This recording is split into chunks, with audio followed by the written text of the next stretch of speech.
इस वीडियो में 3D animation की मदद से मेनली हम यही सीखेंगे कि एक बार कोरोना वायरस शरीर के अंदर एंटर कर गया, उसके बाद ये इंसान को कैसे मारता है, यानी कि हाउ कोरोना वायरस किल्स। हमें दिखाई दे या नहीं, पर जब कोई इंसान खांसता है तो उसके मुंह और नाक से करीबन 3000 सलाइवा ड्रॉपलेट्स निकलती हैं, और जब इंसान छींकता है तो करीबन 40,000 ड्रॉपलेट्स निकलती हैं। अब चौंकाने वाली बात यह है कि इस एक सलाइवा ड्रॉपलेट में, यानी कि इस एक थूक की बूंद में करीबन 20 लाख कोरोना वायरस तक होते हैं, और जब ये ड्रॉपलेट्स निकलती हैं तो करीबन 300 किलोमीटर पर आवर की स्पीड से 1 मीटर दूर तक जा सकती हैं। इसलिए आपको बार बार बोला जाता है कि कम से कम 1 मीटर की दूरी बनाए रखो। पर सवाल ये है कि क्या कोरोना वायरस हवा में फ्लोट कर सकता है? इसके 2 जवाब हैं। पहला जवाब है हाँ, कोरोना वायरस हवा में तैर सकता है, पर एक स्पेशल केस में। वो ऐसे कि हमें दिखे या ना दिखे, लेकिन हमारे चारों तरफ डस्ट पार्टिकल्स होते हैं। अब कोरोना वायरस से इन्फेक्टेड इंसान जैसे ही ड्रॉपलेट्स निकालेगा, ये ड्रॉपलेट्स इन छोटे छोटे डस्ट पार्टिकल्स पर जाकर बैठ जाती हैं और वहाँ पे 2 से 3 घंटे तक रह सकती हैं।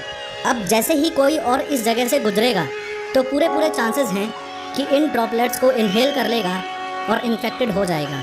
क्या कोरोना वायरस हवा में तैरता है?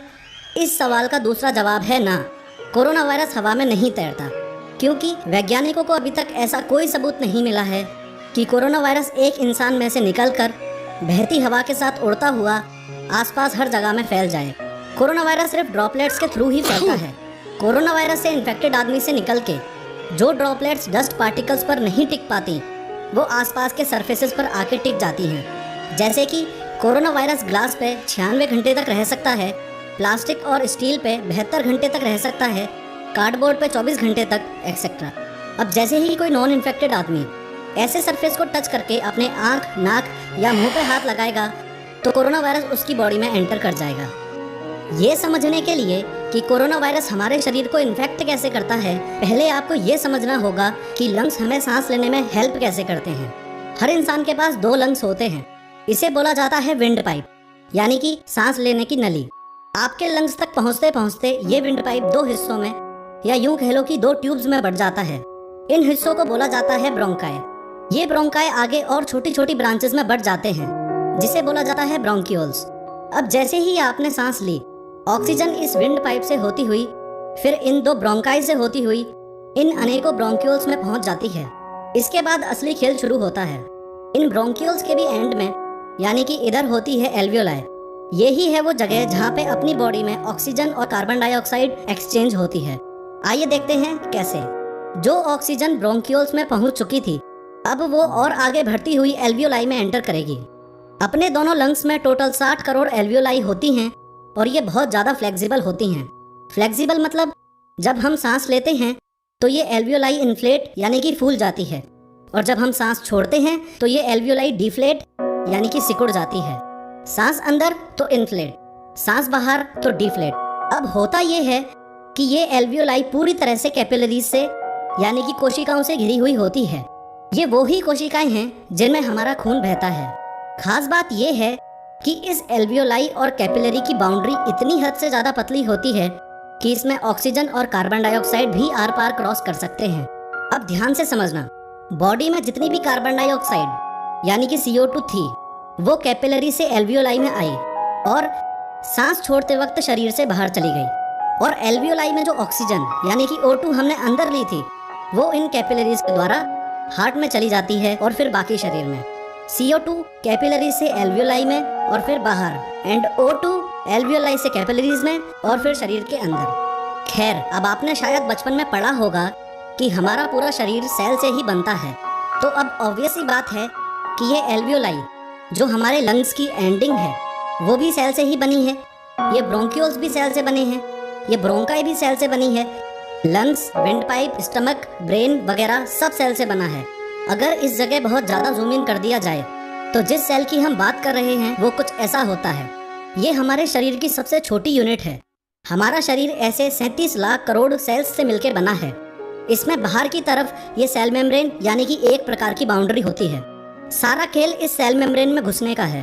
अगर ये कोरोना वायरस इस सेल मेम्ब्रेन में घुस गया तो फिर वो अपनी करोड़ों कॉपीज बना लेगा और इंसान को इन्फेक्ट कर देगा। अब ध्यान से समझो कि कोरोना वायरस सेल में घुसता कैसे है। मैक्सिमम केसेस में ये कोरोना वायरस इन लंग्स की बाउंड्री वाले सेल्स पर ही अटैक करता है। क्यों? ऐसा क्यों? हाथ के सेल्स में नहीं, पैर के सेल्स में नहीं, ब्रेन के सेल्स में नहीं, सिर्फ लंग्स की बाउंड्री वाले सेल में ही क्यों? क्योंकि लंग्स की बाउंड्री वाले सेल में ACE2 रिसेप्टर पाया जाता है। अब जैसे कोरोना वायरस के ऊपर ये कांटे लगे हुए होते हैं, वैसे ही लंग्स की बाउंड्री वाले सेल्स के ऊपर भी कांटे लगे हुए होते हैं। कोरोना वायरस वाले कांटों को स्पाइक प्रोटीन बोला जाता है और सेल्स के ऊपर लगे कांटों को ACE2 रिसेप्टर बोला जाता है। इसको आप ऐसे समझ सकते हो कि ये कोरोना वायरस पे जो स्पाइक प्रोटीन है वो चाबी है और सेल पर जो ACE2 रिसेप्टर है वो ताला है। यही कारण है कि कोरोना वायरस हाथ के सेल्स में नहीं, पैर के सेल्स में नहीं, ब्रेन के सेल्स में नहीं, सिर्फ लंग्स की बाउंड्री वाले सेल्स पर ही अटैक करता है। क्योंकि हाथ, पैर, ब्रेन के सेल्स में ACE2 रिसेप्टर नहीं पाया जाता और जो इस कोरोना वायरस की चाबी का सही ताला है वो लंग्स के सेल पे ही है। ध्यान में रखने वाली बात यह है कि ये सेल मेम्ब्रेन सेमी परमिएबल होती है। इसका मतलब सेल के आसपास प्रेजेंट सभी चीजें सेल के अंदर एंटर नहीं कर सकती, पर कोई कोई कर सकती हैं। जैसे न्यूट्रिएंट सेल के बाहर से अंदर जा सकते हैं और सेल के अंदर जो वेस्ट मटेरियल होगा वो बाहर जा सकता है। अब जैसे ही सेल के ACE2 रिसेप्टर पर ये कोरोना वायरस जाके लॉक हो जाता है, वैसे ही सेल को लगता है ये फ्रेंडली चीज है और सेल एंट्री अलाउड कर देता है।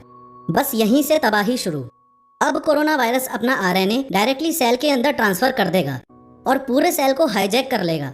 आसान भाषा में कहूँ तो कोरोना वायरस सेल को बोलेगा कि जो भी काम तू कर रहा था वो बंद कर और जो काम मैं बताता हूँ वो कर, मेरी कॉपीज बना। ये जो कोरोना वायरस का RNA है, इसके जीनोमिक कोड्स के अंदर कॉपीज बनाने की इंस्ट्रक्शंस होती हैं। अब कुछ ही दिनों में हमारा बॉडी सेल कोरोना वायरस की लाखों करोड़ों कॉपीज बना देगा और कम स्पेस होने की वजह से प्लस दूसरे कारणों की वजह से खुद डिस्ट्रॉय हो जाएगा। अब मान लीजिए कोरोना वायरस इंसान की बॉडी में 1 तारीख को एंटर किया, तो सबसे पहली बार इन्फेक्शन फैलाने में, या यूं कह लो कि ये सबसे पहला सेल डिस्ट्रॉय होकर कोरोना वायरस की करोड़ों कॉपीज बनने में 2 से 10 दिन तक लग सकते हैं। इसी समय को इंक्यूबेशन पीरियड बोलते हैं। यही सबसे बड़ा कारण है कि कोरोना वायरस इतनी तेजी से पूरी दुनिया में फैल रहा है। यानी कि ऐसा बिल्कुल हो सकता है कि आपके सामने खड़े इंसान की बॉडी में कोरोना वायरस ऑलरेडी प्रेजेंट है, लेकिन क्योंकि अभी वो बुखार या और सिम्टम्स शो नहीं कर रहा, या यूं कह लो कि वो अभी इंक्यूबेशन पीरियड में है, तो आपको लग रहा है कि सामने वाला इंसान कोरोना वायरस से इन्फेक्टेड नहीं है और आप 1 मीटर की दूरी बनाए बिना ही उससे इंटरेक्ट कर रहे हो। अब जैसे ही ये सेल ब्लास्ट होगा और लाखों कोरोना वायरस और जन्म लेंगे, तो हमारा इनेट इम्यून सिस्टम एक्टिवेट हो जाएगा। वो इन सभी कोरोना वायरस को मारने में लग जाएगा। याद रहे कि आपको कोविड-19 में बुखार भी इसलिए होता है क्योंकि आपका इम्यून सिस्टम कोरोना वायरस से लड़ रहा है और लड़ते लड़ते वो हॉस्टाइल एनवायरनमेंट क्रिएट कर देता है, जैसे कि बॉडी का टेम्परेचर बढ़ा देना ताकि वायरस मर जाए एक्सेट्रा। अब जो यंग लोग कोरोना वायरस से रिकवर कर रहे हैं, उसके पीछे की साइंस समझते हैं। जब ये कोरोना वायरस और इम्यून सिस्टम की लड़ाई हो रही होती है, उस टाइम हमारा एडवांस्ड इम्यून सिस्टम एक्टिवेट हो जाता है, जिसे एडेप्टिव इम्यून सिस्टम भी बोलते हैं। वो फिर फटाफट से एंटीबॉडीज रिलीज करना शुरू कर देता है। ये एंटीबॉडीज कोरोना वायरस के स्पाइक प्रोटीन्स पर जाके कनेक्ट हो जाती हैं।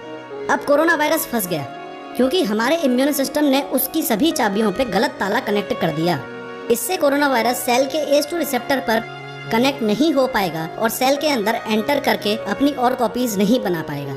चलो वो सब तो ठीक है, पर ये जो इतने सारे कोरोना वायरस ऑलरेडी बन चुके हैं, इनका क्या होगा? इनका ये होगा कि जैसे ही इन पे एंटीबॉडीज कनेक्ट होंगी तो हमारे मैक्रोफेजेस एक्टिवेट हो जाएंगे। मैक्रोफेजेस एक प्रकार के वाइट ब्लड सेल्स हैं जो इम्यून सिस्टम का पार्ट है। मैक्रोफेजेस वहाँ जाएंगे जहाँ एंटीबॉडीज होंगी और एंटीबॉडीज के साथ कोरोना वायरस को भी इंसर्ट कर लेंगे।